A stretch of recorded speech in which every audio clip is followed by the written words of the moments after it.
न राम जी ने नाव मांगी न केवट आया। और दूर से कहता है कहीं तुम्हारा मर्म नहीं जाना, मैं आपके मर्म को जानता हूँ, आपके रहस्य को जानता हूँ। भगवान बोले भैया एक काम करो, तुम नौका बाद में लाना, पहले खुद चले आओ। और कौन से रहस्य को तुम जानते हो, कौन सा मर्म मेरा तुम जानते हो? अरे वेद जिसका मर्म नहीं जान पाए। लक्ष्मण जी महाराज आगे कहेंगे कि लक्ष्मण हूं या मर्म न जाना। अरण्यकांड में कहेंगे लक्ष्मण जी भी जो हमेशा उनके साथ रहते हैं वो भी भगवान के मर्म को नहीं जान पाए। बड़े बड़े महात्मा, बड़े बड़े ज्ञानी, बड़े बड़े महर्षि लोग वेद पुराण शास्त्र जो कहते हैं कि मैं प्रभु आपको नहीं जान सकता। भगवती श्रुति कहती है कि नेति नेति न इति, जिसका इति है ही नहीं, जिसका अंत है ही नहीं, उसको केवट कहता है कि मैं तुमको जानता हूं। बड़े बड़े ज्ञानी नहीं जान पाए और केवट कहता है मैं जानता हूं। भगवान ने कहा थोड़ा आओ तो भैया और बताओ क्या जानते हैं। तो महाराज केवट आया, कहा सरकार हाथ जोड़ते हैं, अगर कुछ अनुचित बोल दिया हो तो क्षमा करिएगा। भगवान ने कहा नहीं अनुचित तो नहीं कहा, पर जो तुमने कहा वो कहाँ से कहा, कैसे कहा? केवट कहता प्रभु मैं इतना जानता हूँ, आप अभी मेरी नौका में बैठोगे और मेरी नौका लकड़ी की है, और हमने सुना है कि आपके चरणों का जो धूल है ना जाने उसमें कौन सी जड़ी बूटी है कि गलती से यदि किसी पत्थर पे भी गिर जाए वो पत्थर तो नारी बन जाती है। लक्ष्मण जी बोले लो यहाँ भी आ गई ये कथा। भैया थोड़ा जादू कम दिखाओ, नहीं तो दुनिया वाले आपको जादूगर मान लेंगे। भगवान ने कहा मैंने थोड़ी कुछ कहा, वो तो गुरुदेव ने कहा था इसलिए कर दिया। भगवान ने कहा केवट तुम ये बातें कहाँ से जानते हो? केवट कहता प्रभु आप भगवान हो, आपको अपने बारे में उतना नहीं पता होगा जितना संत महात्मा आपकी कथाओं को गाया करते हैं। और इस गंगा के घाट पे न जाने कितने महात्मा आते हैं और आपकी ही चर्चा किया करते हैं, तो उन सबके मुंह से मैं सुन सुन करके मैं खुद विद्वान हो गया हूँ। इतना तो जान ही गया हूँ कि आपके चरणों के धूल में अगर किसी पत्थर से गलती से भी स्पर्श हो जाए तो उसमें ऐसा प्रभाव है कि वो स्त्री बन जाता है। लक्ष्मण भैया ने कहा तो घाटा क्या है? अगर स्त्री बन ही जाएगी तुम्हारी मैया तो घाटा क्या है? दो दो पत्नियां रहेंगी, ज्यादा आराम मिलेगा। एक घर का काम करेगी, एक बाहर का काम करेगी। तब तक केवट को लगा, उसने कहा लक्ष्मण भैया आप कहते हो दो पत्नियां रहेंगी तो ज्यादा सुख मिलेगा, आपके पिताजी को कितना सुख मिल रहा है? उनके तो तीन तीन रानियां। लक्ष्मण बोला अच्छा तो तू मेरे पिता तक जा रहा है? अरे चुपचाप आकर के पार करो, नहीं तो इतने बाण मारूंगा बोलने लायक नहीं रहोगे। केवट कहता है बरु तीर मारहु लखन पे, जब लगिन पाए पखारी हो, तब लगन तुलसीदास नाथ कृपाल पार उतारी हो। स्वामी जी कहते हैं कि केवट कहता है लक्ष्मण भैया जितना तीर मारना चाहो मार लो, मैं डरने वाला नहीं हूँ, और मैं दशरथ जी की सौगंध लेकर के कहता हूँ। अब तो लक्ष्मण जी और भड़क गए, नालायक तू अपनी सौगंध लेना, मेरे पिताजी का क्यों ले रहा है? केवट कहता मैं दशरथ जी का सौगंध लेकर के कहता हूँ कि जब तक चरण नहीं दूंगा तब तक पार नहीं ले जाऊंगा। तब लगी न तुलसी दास नाथ कृपाल पार उतारी हो। और केवट की बातों को सुन केवट के बैन प्रेम लपेटे अटपटे, बिहसे करुणा ऐन चितई जानकी लखन तन। लक्ष्मण और जानकी जी की तरफ देख करके भगवान मुस्कुरा पड़े, खूब जोर से ऐसे बिहसे बोल रहे हैं। केवल मुस्कुराने की बात नहीं है, बिहसे यानी खूब खुल करके ऐसे। क्यों मुस्कुराए? केवट कहता है मैं चरण दूंगा, और भगवान हंसे क्यों?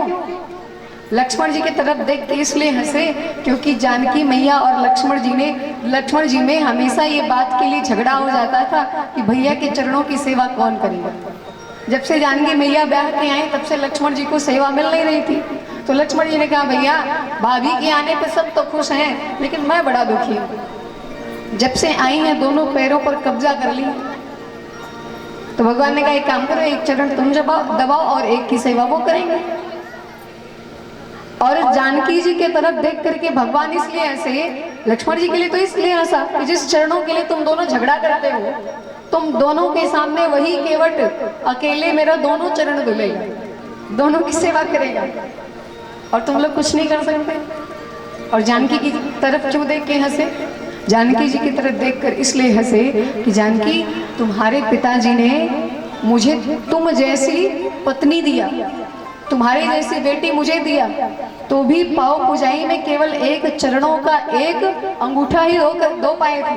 यही तो होता है, एक अंगूठा धोते, मान लो पूरा पैर ही धुल ले। एक ही चरण की पूजा किए थे, लेकिन ये केवट देगा लेगा कुछ नहीं और दोनों पैरों को रगड़ रगड़ के धोएगा। तो क्या कहते हो, दे दो? मैया मुस्कुरा पड़ी, बालक है, नादान है, दे दो, चरण सेवा दे दो। भगवान ने कहा, अच्छा केवट भैया, अगर आपको धुलना ही है पैर तो विलंब क्यों कर रहे हो? केवट ने कहा, ऐसे नहीं करूंगा मैं, आप कहो तब मैं धोऊंगा। अब देखो, आपके घर मान लीजिए हम ही आ जाएं किसी दिन, तो हम ये थोड़ी कहेंगे कि पानी ले आओ और मेरा पैर धो। क्या कहेंगे? अरे और नहीं तो ले आओगे तो औपचारिकता बस कहा जाएगा कि इसकी क्या आवश्यकता थी, ऐसा कहा जाएगा। पर केवट कहता है, आप जितने संकोची हो मैं उतना ही आपको निसंकोच बना दूंगा। आप कहो तब मैं लाऊंगा, तब दूंगा। केवट कहता है, प्रभु आप कहिए तब जाऊं। भगवान ने कहा, अच्छा केवट भैया जाओ, जल्दी से मेरा चरण धुल दो, बगल में ही गंगा जी। बोले, ना महाराज, गंगा जी में चरण नहीं धोना। अरे गंगा तो आपके चरणों से ही निकली हुई है, और नख को देख करके कहीं अपना घर समझ करके समा गई तो सारी गंगा तो सूख जाएंगी, तो जितने यात्री आएंगे सब बिना नाव के ही पार हो जाएंगे, हमारी तो रोजी रोटी बंद हो जाएगी महाराज। तो क्या करो?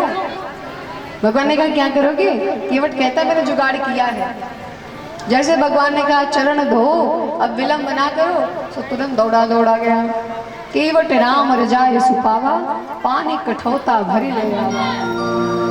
भगवान की आज्ञा पाते केवट दौड़ा दौड़ा गया और कठौता, कठौता जानते, लकड़ी का कठौता। ये केवट कितना चालाक है, कठौती नहीं लाया है, कठौता लाया है। यानी कुछ गड़बड़ हो तो बेटा बने, बेटी ना बने। अच्छा भैया, बेटा बेटी में तुम फर्क क्यों कर रहे हो? उसने कहा कि अगर बेटा होगा तो नाव चलाएगा मेरे साथ, रोजी रोटी में और थोड़ा हाथ बटालेगा मेरा, और बेटी होगी तो दूल्हा ढूंढो, दहेज दो, गली गली इधर उधर ठोकर खाओ, तब बिटिया का विवाह करो और उसके बाद भी आए दिन बिटिया के यहाँ से शिकायत सुनो। तो भैया बेटी भगवान नहीं दिए तो ना ही दे, और अगर कुछ गड़बड़ होगा तो कम से कम बेटा तो बन जाएगा, नाव तो चलाएगा। अब केवट महाराज कठौता लेकर के आया। अच्छा देखो, प्लास्टिक का नहीं लाया है, जैसे आप लोग प्लास्टिक का टब में रखते हो, लकड़ी का लाया है, क्योंकि प्लास्टिक तो सूख जाता है, लेकिन लकड़ी अगर सूखेगी, लकड़ी का कठौता सूखेगा तो वो एकदम नहीं सूखेगा, जो उसमें जल होगा उस रस को अवशोषित कर लेगा।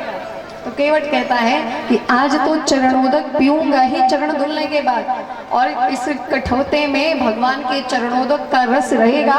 तो जब मेरी पत्नी घर में महाप्रसाद बनाएगी या फिर आटा गुथेगी तो इसी कठौते में गुथेगी, तो रोज हमें भगवान का चरणामृत मिलता रहेगा। कितना ज्ञानी है ये केवट। लकड़ी का कठौता लेकर आया है और ला करके भगवान के सामने रखा, रख करके भगवान के चरणों को धोने लगा। और धो रहा है, ऐसे भी धो रहा है। बोले एक बार एक पैर को धुला, फिर दूसरे को धुला।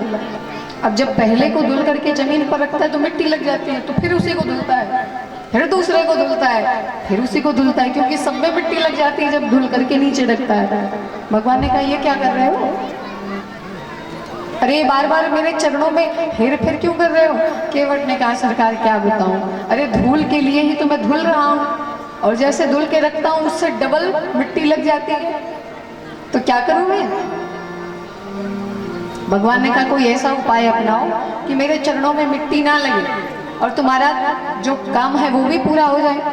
तो केवट ने कहा, एक काम करो, अरे विराज भैया। केवट कहता है कि प्रभु जब मैं दाहिने पैर को धुल लूं तो उसको ऐसे लटका लीजिए, जमीन पे मत रखिए। कब तक? बोले जब तक बाएं को धुलूं। कितनी अटपटी बात कर रहा है, जब दाहिने को लटका दिया तो बायां कैसे धुलोगे? भगवान खड़े दाहिना लटका के खड़े रहेंगे तो बाएं में भी अगर धुलाई होगी तो गिर नहीं जाएंगे। भगवान ने कहा क्या बातें करते हो भैया, मैं गिर नहीं जाऊंगा। केवट कहता गिरने का डर है तो मेरे सर का सहारा ले लो। और ये कितना बुद्धिमान है, दोनों चरणों को तो लिया ही था, दोनों हाथों को भी अपने सर पे रखवा लिया। अब बताओ क्या चाहिए जीवन में। जब जगतपति का हाथ सर पे हो तो फिर और कुछ पाने की आवश्यकता नहीं रह जाती। भगवान गदगद हो रहे हैं केवट के इस प्रेम को देख करके, और केवट भगवान का चरण धुल रहा है। अरे राघव